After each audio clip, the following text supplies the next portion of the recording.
자, 이 사드 문제가 계속되네요. 그죠?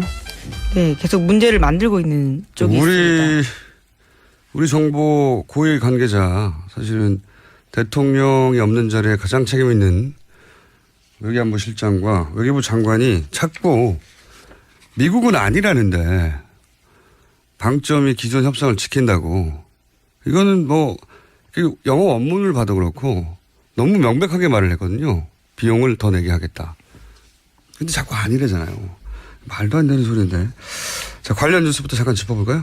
네, 트럼프 대통령 쪽이 지난해 말 인수위 단계에서 사드 배치 비용을 우리 정부에 요구했다라고 한국일보가 아침에 보도했습니다.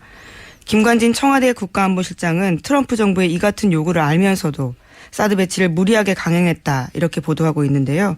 더불어민주당은 오늘 김 실장을 검찰에 고발하겠다고 밝혔습니다.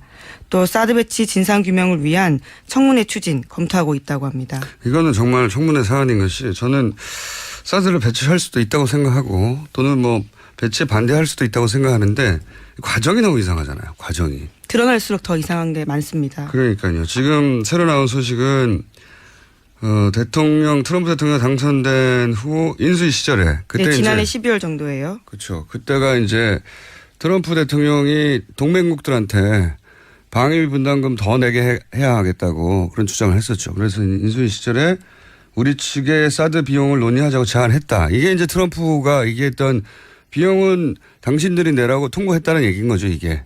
예. 그러니까 트럼프가 극단적이지만 여기서 이제 아예 없는 말을 한 건 아닌 게 이제 밝혀지고 있는 거예요. 예.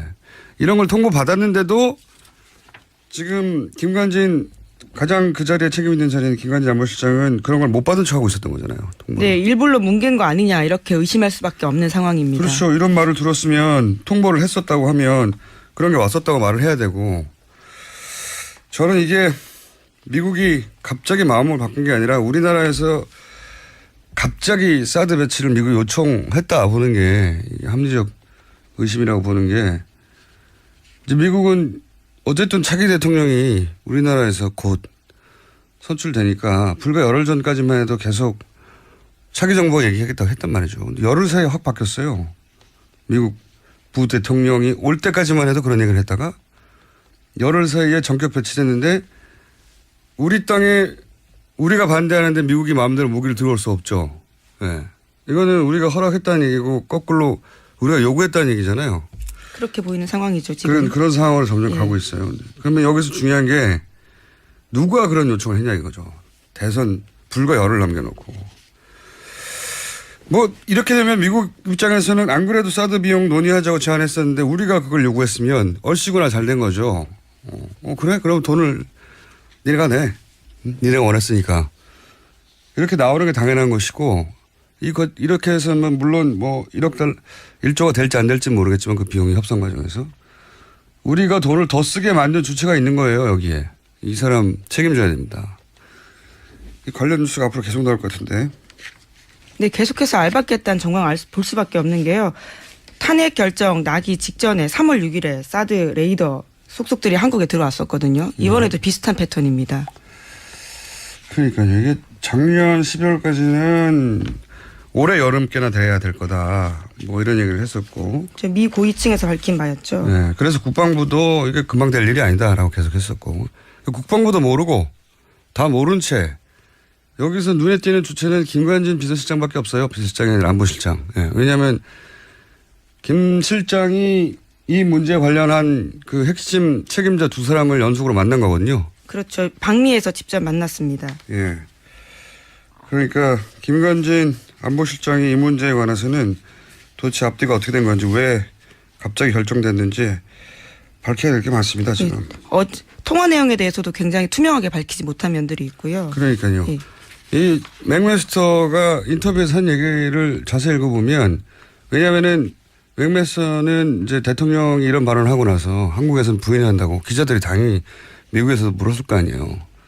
그랬더니 대통령 말을 부정할 수 없고 자기는 절대로. 그리고 재협상이 있기 전까지만 기존 협상이 유효하다고 말했단 말이에요. 이게 기존 협상이 유효하단 말이 아니라 재협상을 하겠다는 말이죠. 이걸 자꾸 기존 협상이 유효하다고 방점을 찍었다고 자꾸 외교부 장관도 얘기하고 안보실장도 얘기하는 건데 거짓말인 거지, 거짓말. 그리고 아주 구체적으로 얘기했습니다. 다시 물으니까 그런 말 그게 아니다. 기존협상이 유효하다는 말이냐 물었더니 그런 뜻이 절대 아니라고 다시 말했어요. 네, 하루 만에 반박당한 말입니다. 아, 참네. 이거는 국민들한테 사기를 치는 겁니다. 찬성했던 반대했던 새로운 상황이 생긴 건데. 자, 이 문제가 남은 기간 동안 계속 쟁점이 되긴 될 것 같아요. 대선 선거 기간 동안, 유세 기간 동안. 자, 우선 이 문제는 저희가 3부에서 4부인가요? 네, 4부에서 다시 짚어보기로 하고 후보들 또 1번 후보부터 어딜 가서 무슨 말을 했는지 짚어볼까요? 네, 문재인 후보는 어제 경기도 의정부에서 집중 유세 가졌습니다. 경기 북부의 안보 정서를 집중적으로 공략하면서 준비된 대통령임을 강조했습니다. 안보 국방은 민주정부가 훨씬 잘했다 이렇게 강조했고요. 또 무리한 사드 배치에 대해서 비판했습니다. 그럼 뭐 그렇게 할 수밖에 없죠. 자, 직접 발언을 들어보겠습니다. 미국 트럼프 대통령이 한국에 사드 비용 10억 불 내놔라 이렇게 말한 거 보셨죠? 사드 배치 국회 비준 필요 없다. 무조건 사드 찬성해야 한다. 그래서 저 문재인은 이런저런 공격받으면서도 사드 배치는 새 정부로 넘겨서 새 정부가 미국과 협상할 카드로 가지고 있어야 한다. 누구 말이 맞았습니까? 제 생각에 트럼프 대통령이 문재인 후보를 도와주고 있어요. 물론 그런 뜻은 없었겠지만 물론 홍준표 후보는 또 정반대로 해석합니다. 막기 위해서 네, 하고 있다 바로 이렇게 주장하고 있죠. 문재인 후보를 선택하면 10억 달러를 내야 하는 거라고 이제 정반대로 해석하고 있기는 하지만 그래서 아마 오늘 마지막 토론에서는 이 두 가지 이 사드 문제를 두고 아마도 홍준표 후보와 문재인 후보가 이 문제를 놓고 격돌하지 않겠는가. 물론 뭐 다른 후보들도 얘기하겠지만 주로 격돌하지 않겠는가. 그래서 저희가 4부에 미리 보는 토론회 한번 준비했어요. 예. 자, 홍준표 후보, 이번 후보는 어딜 가서 무슨 얘기를 했습니까? 네, 홍 후보는 어제 제주, 호남, 충청 잇따라 방문했습니다. 부인이 전북 출신이라서 자신이 호남 사이다 이렇게 말했습니다. 그러면서 씨암탉 먹는 모습도 보여줬는데 사위인 모습을 강조하기 위해서입니다. 호남에서 10%만 찍어달라 지지 호소하면서 문재인 후보 역전할 수 있다 자신감 보였습니다.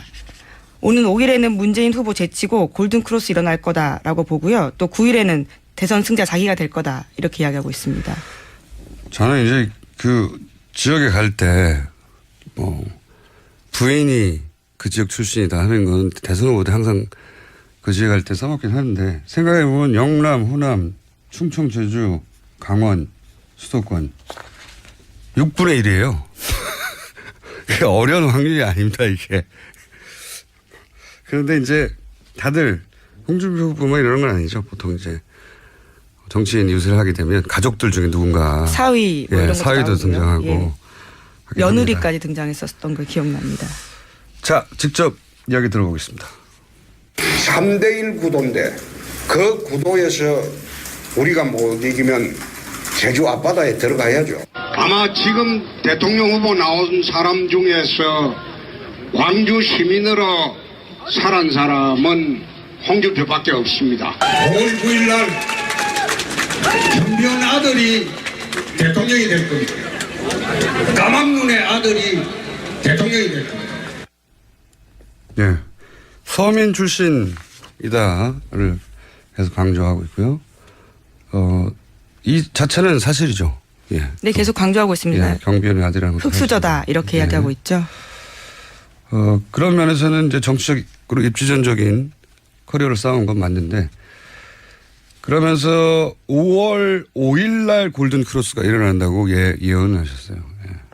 정치인이 자기가 이긴다고 발언하는 건 당연한데 날짜를 지정한 거는 제가 며칠 안 남았습니다. 네, 처음 봤습니다. 5월 5일 골든 크로스 그리고 마지막에 9일 날 여기서 골든 크로스는 문재인 후보 1번을 제치는 골든 크로스가 5월 5일 날 일어난다고 지정을 했습니다. 자, 이번에는 3번 안철수 후보 행보와 발언 짚어보겠습니다. 네, 안철수 후보는 어제 인천 찾았습니다. 문재인 후보가 대통령으로 당선되면 나라는 분열되고 부패한 나라로 회귀할 것이다. 이렇게 비판하면서 목소리를 높였습니다.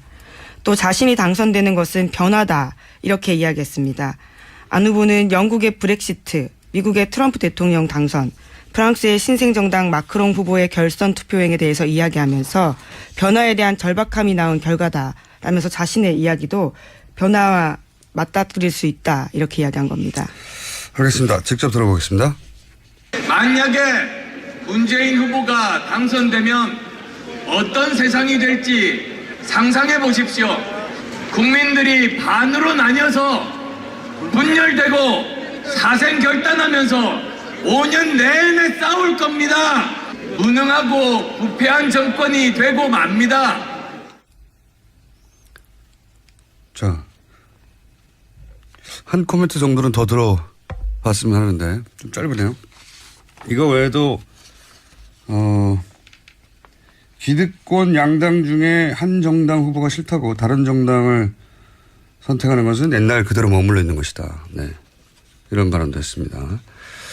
계속 같은 메시지죠. 네. 자신이 변화다 이런 이야기를 하고 있는 겁니다. 네, 양쪽 극단이 있는데 본인은 계파, 이념, 지역, 세대에 구애받지 않은 골고루 사람을 쓰는 새로운 흐름이다. 네, 이런 메시지를 계속 내고 있습니다.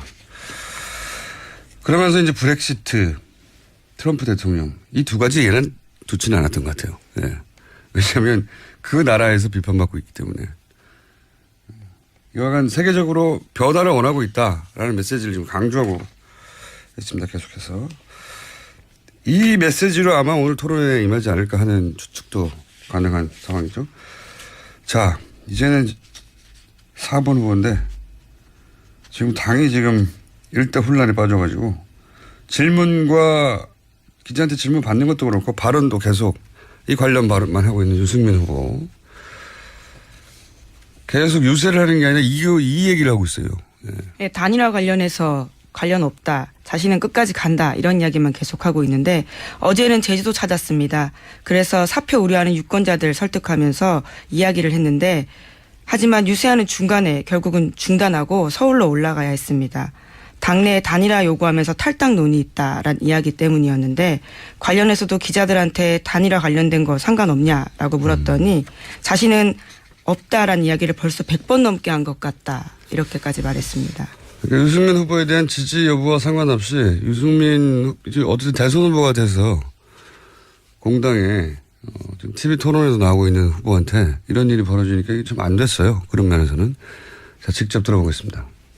저는 보수 정치인이지만 한 번도 이런 역사적인 불행한 사건을 정치적으로 이용한 적이 없는 사람입니다. 우리 제주 도민들께도 분명히 시민들께 분명히 약속드립니다. 저는 4.3 사건에 대해서 제가 대통령이 되면 갈 수 있는 길 똑바른 방법으로 제대로 하겠습니다. 좋아하는 유승민 찍어주십시오.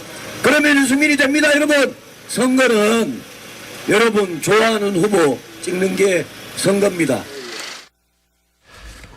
자, 단일화 없다 얘기, 그리고 본인이 직접 끝까지 간다는 치필로 쓴 페이스북에 메시지 올렸습니다. 페이스북에 메시지를 텍스트로 쓴 게 아니라 친필로 써서 사진을 찍어서 올렸어요. 컴퓨터로 쓰는 게 이제 부족했던 거죠. 자기 마음을 다 담는데. 글씨로 직접 보여주고 싶어 했던 것 같고. 자, 남은 변수 중에 하나입니다. 유승민 후보가 완주를 할 것 같은데, 이제는 이제 뭐 일주일밖에 안 남았기 때문에, 여기서 물렀으면 유승민 후보 자신의 정치적 미래도 없어지기 때문에. 근데 이제 당이 온전히 가겠는가, 그건 어려운 상황이 됐는데, 남은 일주일간의 변수 중에 하나입니다. 자, 5번 심상정 후보. 심상정 후보는 또 어제 노동절이었기 때문에 노동이 심상정 후보의 키워드잖아요. 네, 어제 어딜 갔나요? 네, 전태일 열사 다리를 찾았습니다. 거기 가서도 노동을 강조했고요. 또 마로니에 공원을 가서 노동에 관련된 이야기했습니다. 디지털 첨단 산업 강국이 되었음에도 불구하고 우리가 여전히 그 성과는 1%가 가져가고 있다면서 저임금 장시간 노동 시달리고 있는 것들을 바꾸겠다. 사회혁신 전략 새로 짜겠다. 이렇게 말했습니다. 또 문재인 후보에 대해서 계속 견제하는 말도 했습니다. 자, 직접 들어보겠습니다. 40년 전 그리고 50년 전 우리 전태일 열사가 분신하실 때 우리 젊은 청년들 타이밍이 뭔지 모르죠? 잠 안 오는 약이에요. 그 타이밍 약 먹고 날밤 새면서 야근했던 봉제 노동자가 디지털 노동자로 바뀌었을 뿐 대한민국 노동자들의 장시간 노동, 저임금 노동은 조금도 변한 게 없었습니다. 될 사람 밀어주자는 대세에 편승한 표, 그게 저는 진짜 사표라고 생각합니다. 자, 앞에 메시지는 항상 해왔던 메시지고 후반 메시지는 이제 지금 신상준 후보의 지지율이 오르는데, 네, 이 지지율이 오르는 게 불안한 이제 문재인 후보 지지자들이 혹은 홍준표 후보가 이제 부상하고 있으니까 불안해진 심상정 후보 지지자들이, 네, 결국은 심상정 후보의 득표율에 영향을 줄까봐 계속해서 이런 발언을 하고 있습니다. 최근에 당연한 거죠. 네. 자기 당의 입장에서는 당연한 것이고. 자, 이 들으신 컷은 저희가 길이를 맞췄어요. 나름 하도 예민한 시기라 좀 짧거나 길게 들렸을 수는 있는데 저희가 거의 초 단위로 길이를 맞췄다는 거. 그리고 이제 어떤 발언에는 함성이 있고 혹은 소음이 있고 하는데 혹은 뭐 박수가 있고 없고 하는데 그냥 원음이 그런 겁니다. 원음이 그런 거기 때문에 어쩔 수가 없습니다. 그 발언을 했던 현장에서는 함성이 없었거나 소음이 있었거나 중간에 박수가 있었거나, 네, 그 차이입니다. 길이도 맞췄다. 하도 저희를 요새 괴롭혀가지고요. 제가 이런 말을 합니다. 자, 이렇게 짚어봤고요. 그리고 바른정당 소식은 저희가 3부에서 탈당파와 잔류파 양쪽 다 연결해서 들어볼 예정이고, 제외 유권자들 투표가 결과가 나왔어요? 네, 마감됐고요. 투표율이 역대 최대라고 합니다. 75.3% 나왔습니다. 굉장히 높은 거거든요. 예. 해외에서 저희 이제 교민들한테 얘기를 들어보면 우리는 집 앞에 가서 투표하잖아요. 바로. 걸어봐야 10분이고 차로 뭐 5분 이내에 대부분 있습니다. 투표소가. 근데 이분들은 비행기를 타고 가거나 차로 6, 7시간 가거나 엄청 멀어요. 그렇죠. 투표하는데 굉장히 비용이 많이 드는 구조입니다. 그리고 자기가 하고 있는 일들이 있잖아요. 학생은 학생 혹은 뭐 가게를 하고 있던 사업을 하고 있던 회사를 다니던 그거를 멈추고 가야 되거든요. 엄청나게 큰 결심을 해야 되는 행위라서 그렇게 높지 않았는데 지난 가을 그리고 겨울 내내 이제 외신들을 통해서 이제 촛불을 계속 봐왔고 촛불에 참여하지 못한 안타까운 마음 그 마음과 함께 또 정치에 대한 관심이 어느 때보다 촛불을 반대하는 분들도 물론 있겠죠. 예. 어느 때보다 이제 관심이 높다고 봐야 되고 75%는 저는 앞으로 깨지기 힘든 기록일 거라고 예, 봅니다. 지난번에 40.3%였습니다. 비교해봐도 굉장히 높아진 거죠. 지난 대선도 관심이 굉장히 많다고 사람들이 했거든요. 그렇죠? 근데도 절반이 안 됐어요. 지금 말씀드린 대로 현실적으로 어려워요. 아무리 마음이 있어도 비행기 타고 간다는 게 이게 투표 한 번 하러 쉽지 않잖아요. 근데 이렇게 많은 분들이 참여를 했어요. 네. 어렵게 투표하신 제 유권자분들에게 박수를 보내드리고요. 자, 오늘은 여기까지 할까요? 네. 네. 아쉽습니까? 가짜뉴스 하나 있는데요. 전해드릴까요? 그래요? 중요한 뉴스입니까? 네. 박근혜 전 대통령 건강 이상설 돌았었습니다. 그것이 찾아보니까 CBS가 아침에 보도했는데 진원지가 친박단체였다라는 겁니다. 아, 이런 뉴스가 있었어요. 지난주부터 단식으로 생명이 위험할 지경이다. 그랬더니 그 다음날 바로 구치소 쪽에서 건강하고 오히려 몸무게가 늘었다. 규칙적인 생활로. 이런 반박이 나왔는데 그 앞에 생명이 위험하다. 이 부분의 뉴스가 최근에 카톡으로 노년층 중심으로 배포되고 있거든요. 심지어 대선 후보들도 그런 이야기 하고 다녔습니다. 네. 홍준표 후보도 그런 이야기를 했죠. 조원진 후보도 했고요. 네. 사실이 아니다. 예. 네, 가짜뉴스입니다. 구치소에서 확인해 준 겁니다. 체중이 늦었다고 합니다. 네, 여기까지 하겠습니다. 시사인의 김은지였습니다. 감사합니다. 저는 이게 미국이 갑자기 마음을 바꾼 게 아니라 우리나라에서 갑자기 사드 배치를 미국이 요청했다 보는 게 합리적 의심이라고 보는 게 이제 미국은 어쨌든 차기 대통령이 우리나라에서 곧 선출되니까 불과 열흘 전까지만 해도 계속 차기 정부가 얘기하겠다고 했단 말이죠. 열흘 사이에 확 바뀌었어요. 미국 부대통령이 올 때까지만 해도 그런 얘기를 했다가 열흘 사이에 전격 배치됐는데 우리 땅에 우리가 반대하는데 미국이 마음대로 무기를 들어올 수 없죠. 네. 이거는 우리가 허락했다는 얘기고 거꾸로 우리가 요구했다는 얘기잖아요. 그렇게 보이는 상황이죠. 지금. 그런 상황으로 점점 가고 있어요. 그러면 여기서 중요한 게 누가 그런 요청을 했냐 이거죠. 대선 불과 열흘 남겨놓고. 뭐 이렇게 되면 미국 입장에서는 안 그래도 사드 비용 논의하자고 제안했었는데 우리가 그걸 요구했으면 얼씨구나 잘 된 거죠. 그래? 그럼 돈을 니네가 내. 니네가 원했으니까.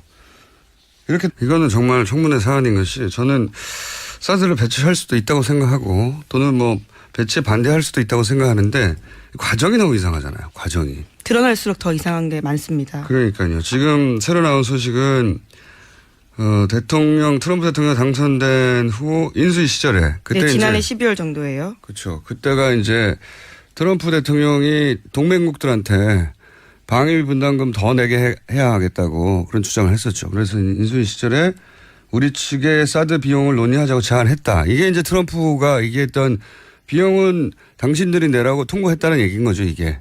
예. 그러니까 트럼프가 극단적이지만 여기서 이제 아예 없는 말을 한 건 아닌 게 이제 밝혀지고 있는 거예요. 예.